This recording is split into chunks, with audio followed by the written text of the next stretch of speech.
अस्सलाम वालेकुम भाई। मेरियां 3 ਧੀਆਂ ने ते एक पुत्तर हैगा। 2 साल हो गए मेरा मियाँ सिर ते नहीं हैगा। 3 मेरियां ਧੀਆਂ ने, चौथा पुत्तर हैगा। हले काम सीखण दे। एक ते ਧੀਆਂ कोल कदी जुत्ती नहीं है, कोई कपड़ा नहीं है। मेहरबानी करके मेरी मदद करो। जो कोठी दे विच मैं काम करनी आ ते ओही बच्चों नूं लिया के बच्चों नूं खिलाईदा हैगा।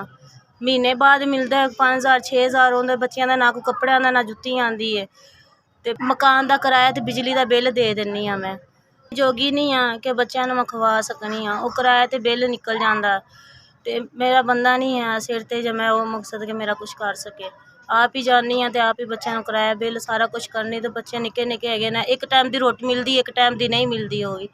ते मेहरबानी करके मेरी मदद करो। मैं बेवा औरत हाँ, छोटे छोटे बच्चे हैगे ने। 6000 दे विच एक कमरा लैके उत्ते बैठी हुई हाँ। निक्के निक्के बच्चे ने, की करा।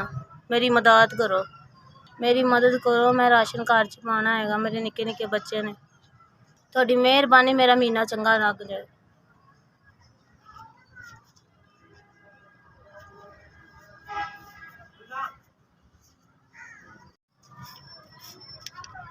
SVS मैनू 5000 रुपये की मदद की। यस, अल्लाह तुहाडे दारे नूं कामयाब करे, अल्लाह तुहाडा भला करे, अल्लाह तुहानूं इन्ना कुछ ज़्यादा देवे, अल्लाह तुहानूं झोलियां भर भर के देवे।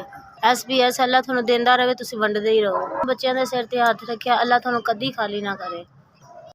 अल्लाह तुहानूं इन्ना ज़्यादा देवे, अल्लाह तुहानूं इज्जतां ते बुलंदियां देवे। SVS तुसीं मेरे भैन भरावां दा ख्याल कीता, अल्लाह तुहानूं बहुता देवे, अल्लाह तुहाडी खैर करे। अल्लाह तुहानूं तरक्कियां देवे, कामयाब रखे। आमीन।